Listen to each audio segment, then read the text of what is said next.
नमस्कार, आप देख रहे हैं एसआर अशोकनगर और मेरे साथ आप अक्सर कुछ महिलाओं को ऐसे काम जो अलग से करती हैं उनको देखते रहती हैं। उसी कड़ी में आज विभा श्रीवास्तव जी हैं। विभा श्रीवास्तव इसलिए हैं कि मध्य प्रदेश की जो भारतीय जनता पार्टी की महिला मोर्चा की विंग है उसमें मध्य प्रदेश में अशोकनगर का पहली बार प्रतिनिधित्व हुआ है। मूल जो कार्य समिति होती है पहली बार उपाध्यक्ष जैसा पद पर वो आई है। इसके अलावा बीते करीब एक दशक से अलग अलग मुद्दों को लेकर हमने महिलाओं के लिए संघर्ष करते देखा है और एक बड़ी पहचान प्रदेश भर में उनकी ये है कि जो आशा और ऊषा कार्यकर्ता जो है संगठन है जो स्वास्थ्य विभाग में जो है काम करता है उनकी प्रदेश अध्यक्ष हैं। लगभग 50 से ज़्यादा जिलों में उनका संगठन है। 1 लाख से ज़्यादा कार्यकर्ता हैं और उनकी मांगों को लेकर यहाँ से लेकर भोपाल तक लगातार लड़ाई रहती हैं। तो इस बीच में आज वो हमारे साथ में है जब उनको एक नई उपलब्धि मिली है, एक नई जिम्मेदारी मिली है और एक राजनीतिक कार्यकर्ता के बीच में भी वो रूप में भी अब हमारे बीच में है। तो विभा जी, पहले तो आपको खूब सारी बधाई और बहुत बहुत शुभकामनाएं। थैंक यू सभी के लिए मेरा नमस्कार जी। तो अचानक जो है सामाजिक कार्यकर्ता बनते बनते सीधे जो है प्रदेश लेवल पर जो है भारतीय जनता पार्टी की जो है बॉडी में आना, ये कैसे लग रहा है, पहले तो ये बताइए। ये तो वैसे एकदम बॉडी में आए हैं भाजपा में, अच्छा लग रहा है, अच्छा महसूस कर रही हूँ मैं। जो पहले भी मतलब एक सामाजिक ही कार्य कर रही थी और पार्टी के लिए मतलब स्टार्टिंग से ही थोड़ा बहुत तो चलता था, लेकिन अब और भी अच्छा महसूस कर रही हूँ। तो ये पहली बार पद मिला है कि इससे पहले भी बीजेपी संगठन में? इससे पहले मैं भारतीय जनता पार्टी में पिपरई में 3 बार मंडल अध्यक्ष रह चुकी हूँ, महिला मोर्चा की। जी हाँ। और फिर इसके बाद में मैं प्रदेश में आपके 2017 में मुख्यमंत्री जन कल्याण योजना की मैं प्रदेश की संयोजक भी रही हूँ, उस पर भी मैंने काम किया। मगर ये एक बड़ी बात है कि बीजेपी संगठन में लोग बरसों काम करते रहते हैं, घटते रहते हैं, तब कभी जाकर बड़े पदों पर या प्रदेश लेवल की चीज़ आती है, पर मंडल से सीधा जो है प्रदेश कार्यकारिणी में होना ये अपने आप में एक बड़ी उपलब्धि है। अब ये तो मैं नहीं कह सकती अपने अंदर मतलब जो भी है, लेकिन जो संगठन को उचित लगा, मुझ में कुछ देखा होगा तो मुझे उनका आशीर्वाद मिला। ये माना जा रहा है कि चाहे शिवराज सिंह जी हो या केंद्र के कुछ राजनेता हों या प्रदेश के कई सारे बड़े नेता हैं, उनसे आपकी जो नज़दीकियाँ हैं, जो जान पहचान है, उसका भी एक फ़ायदा मिला है कि? नहीं, ऐसा नहीं है। मैंने तो देखो संगठन में लगातार आशा उषा कार्यकर्ता संगठन चलाया है 2009 से, बराबर 2009 से मैं 11 तक मैं रही जिलाध्यक्ष अशोकनगर जिले की। इसके बाद में मैं फिर प्रदेश कार्यभाग रही। प्रदेश कार्यभाग के बाद में मैंने खुद का अपना रजिस्ट्रेशन करवाया और प्रदेश अध्यक्ष बनी मैं आशा उषा कार्यकर्ता संगठन की। इस पे भी बात करना चाह रहे थे। जर्सरी में राजनीतिक रूप से काम करने के पहले एक आपकी जो अशोकनगर में छवि थी वो उन महिलाओं के लिए लगातार संघर्ष करने वाली, काम करने वाली थी, जो आशा उषा के तौर पर सरकारी सिस्टम में आई थी, मानदेय लेकर काम कर रही थी। तो ये संगठन बनाने की सोच कैसे आई कि ये संगठन बनना चाहिए? इसलिए आई कि आशा कार्यकर्ताओं को 2009 में कुछ भी नहीं मिलता था। उनको मतलब केंद्र सरकार ने फ्री में रखा हुआ था, 150 रुपया दिया जाता था। तो एक बार मैं ऐसे ही हॉस्पिटल गई तो कुछ कार्यकर्ता बेचारी परेशान हो रही, 2 पैसे के लिए, डिलीवरी के लिए कि हमारा ये पैसा मिलना चाहिए, हमें 200 दे दो, हमें 300 दे दो। जो बहनों की जो मैंने पीड़ा देखी तो मेरी एकदम रूह कांप गई।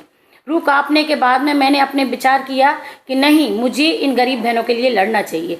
उसी दिन से मैंने अपनी कमर कस ली और अपनी आशा कार्यकर्ता का मैंने संगठन खड़ा कर दिया 2009 में। तो ये पहले जिला लेवल पे शुरुआत? जी, मैंने पहले जिला लेवल पे शुरू किया। फिर उनकी धीरे धीरे लड़ाइयाँ, मैंने कुछ मांगे छोटी छोटी करवाई, जैसे 250 रुपये मिलता था, फिर उनको 500 रुपये करवाया। 500 रुपये के बाद में फिर मैंने टीकाकरण का बढ़वाया, फिर अपने जननी का बढ़वाया। धीरे धीरे मतलब ये मेरे कार्यकाल में धीरे धीरे बढ़ता गया। तो ये प्रदेश अध्यक्ष इसकी जो बनी तो वो कब की शुरुआत है और ये पूरे प्रदेश में संगठन खड़ा करने का जो है मन कैसे हुआ? जब वो एक ललक होती है ना, जुनून, गरीब बहनों की साथ में मतलब लगता है कि इनके हित के लिए कुछ करना चाहिए। देखो अपने लिए तो सब जीते हैं और अपना हित तो सब कुछ करते हैं, लेकिन मध्य प्रदेश में जो मेरी 1,75,000 बहनें हैं, मैंने अपना मन बना लिया था कि देखो जब तक इन बहनों का पूरा उद्देश्य नहीं होगा मैं बैठूंगी नहीं और बराबर लड़ती रहूंगी।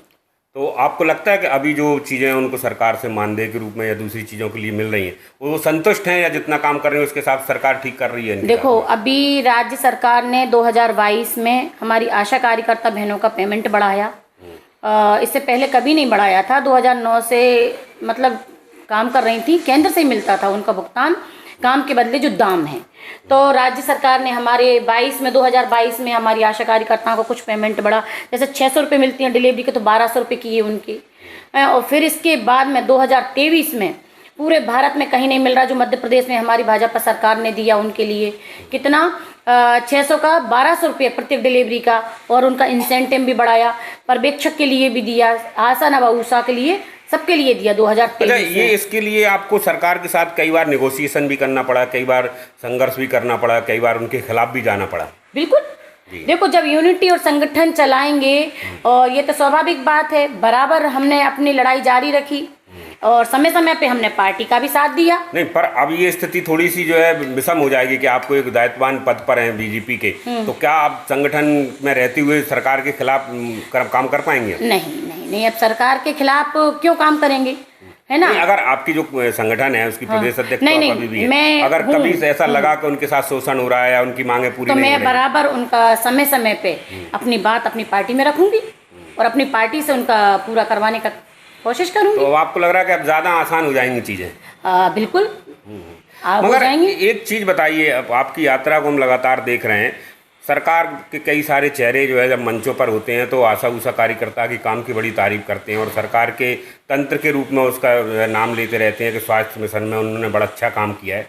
मगर हमने देखा है कि कई सारे राजनीतिक कार्यक्रमों में उषा आशा कार्यकर्ताओं की जो है भीड़ जुटाने के लिए उपयोग किया जाता है, और ये सवाल लगातार लोगों से किया जाता है कि सरकार इस तरह का दुरुपयोग कर रही है इन बहनों के साथ में जो है। नहीं, दुरुपयोग वाली बात नहीं है। कभी कभी ऐसे जो होती हैं सरकारी कार्यक्रम, उनमें मतलब उनकी ड्यूटी लगाई जाती है। सरकारी में ड्यूटी जैसे स्वास्थ्य विभाग के शिविर लगती है ना, तो उनकी ड्यूटी लगाई जाती है जी। आशा कार्यकर्ता, आशा कार्यकर्ता सोशल वर्कर है, आशा कार्यकर्ता कोई गवर्नमेंट एम्प्लॉय नहीं है।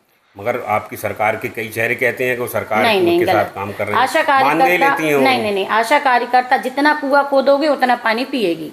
मतलब अगर वो राजनीतिक कार्यक्रमों में जा रही हैं भीड़ जुटाने के लिए, तो आपको लगता है कि ठीक है, वो गलत नहीं है? नहीं, मैं नहीं मानती कि भीड़ जुटाने जा रही हैं। जहाँ आवश्यकता होगी वहीं जाती हैं, है ना। और वैसे आशा कार्यकर्ता कोई शासकीय कर्मचारी नहीं है। शासकीय कर्मचारी का दर्जे के लिए तो हम लोगों की बात आगे हम लोग रखते थे, लेकिन आशा कार्यकर्ता एक सोशल वर्कर है। चलिए, ये तो ठीक अपनी बात हो गई। एक लंबा समय आपने इसमें पूरा काम किया, और ख़ासकर एक पर्टिकुलर आशा और उषा का जो कैटेगरी है उसके लिए लगातार काम करती रही, और वो काम जब दिखा तो फिर आपको संगठन में भी दिया। मगर अब जो जिम्मेदारी है वो थोड़ी सी बड़ी है, क्योंकि पहले आपके पास एक पर्टिकुलर जो है टाइप था, मगर अब पूरे प्रदेश की जो महिला विंग है उसकी उपाध्यक्ष आप हैं। तो अब क्या लगता है, क्या चुनौतियां और क्या काम का दायरा बड़ा है आपके लिए? हाँ, अब मुझे खुशी है कि पार्टी में ने मुझे जो जवाबदारी दी है मैं अपनी बखूबी निभाऊंगी, और जहाँ भी मतलब पार्टी की जो बहनें हैं मैं बहुत अच्छे से अच्छा काम करने का प्रयास करूंगी, पार्टी के लिए समर्पित होकर काम करूंगी। देखिए क्या होता है, बहुत सामान्य सी बात है, और ये विडम्बना भी है, हमारे यहाँ अभी भी महिलाओं को लेकर उतनी सारी सहूलियतें नहीं हैं। उनको ये माना जाता है कि वो बैक साइड से पीछे जा रही हैं। मतलब महिला सशक्तिकरण की बातें अलग होती हैं, मगर कम ही चेहरे होते हैं जो सशक्त होते हैं, अपनी दम पर चीज़ें आगे करती हैं, उसमें से आप एक हैं। तो अभी भी हम देख रहे हैं कई सारे, चाहे जनप्रतिनिधि हों चाहे और दूसरे हों, महिलाओं के सिर्फ नाम भर के लिए होती हैं। ऐसे में ये जो व्यवस्था है उसको आप लगता है कि सुधार पाएंगे आप? देखो, हमारे मध्य प्रदेश के जो भी मतलब भाजपा की सरकार और भारत के प्रधानमंत्री नरेंद्र मोदी जी और हमारे महाराज ज्योतिराज सिंधिया जी हमेशा अब उन्होंने बहनों पे जोर देना शुरू किया है कि हमारी जो बहनें कमज़ोर हैं और जो मतलब नहीं रह सकती, तो उनको आगे सशक्त बनाने में सभी लोग लगे हैं। नहीं, मेरा सवाल इसलिए है क्योंकि प्रधानमंत्री ने बाकायदा संसद में 33% का बुला चुके हैं। अगले कुछ वर्षों में हो सकता है कि हम विधानसभा में जो है महिलाओं की संख्या ज़्यादा देखें उसके हिसाब से। तो आपको लग रहा है कि जो काम जैसे आप करती हैं, मंशू भाभी करती हैं, या और भी बहुत सारी महिलाएं जो सक्रिय रूप से काम करती हैं, मगर जनप्रतिनिधियों के रूप में अभी भी ज़िले में ही देख लें तो बहुत सारे लोग सिर्फ रबर स्टाम्प के या नाम भर के लिए हैं, बाकी उनके नाम पर उनके परिवार के लोग ये काम करते रहते हैं, बहुत कम वो दिखती हैं। हाँ, ये तो सही कहा आपने कि जो परिवार के, लेकिन गलत है। मैं तो ये जानती हूँ कि जैसे कि सरपंच अगर महिला बनी है तो उनको दम से अपना काम संभालना चाहिए।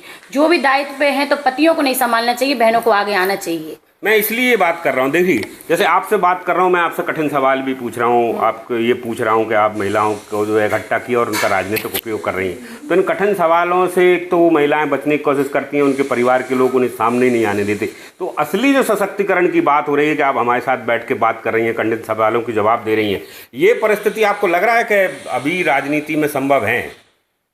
मतलब कैसी? ये आप गिनती के कुछ महिलाएं सामने दिख रही हैं, मगर आपको लगता है कि ये जो संख्या आने वाली है आरक्षण के कारण, वो सही तरीके से सशक्त हैं अभी करने के लिए? हाँ, लेकिन जो नहीं है वो भी हो जाएंगी। अब अगर 33% का है, सबको पता चल रहा है ना, तो सब सशक्त होने का प्रयास कर रही हैं और आने वाले समय में महिला नारी शक्ति सशक्त होगी। चलिए, तो बहुत अच्छी बात है ये बात तो, कि अगर आपको ये उम्मीद है कि महिलाएं सशक्त होंगी और अपनी तरह से चीज़ों को कर पाएंगी, तो आपको फिर से बहुत सारी शुभकामनाएं, खूब बधाई कि आप और आगे बढ़ें, इस ज़िले का नाम रोशन करते हैं। Thank you.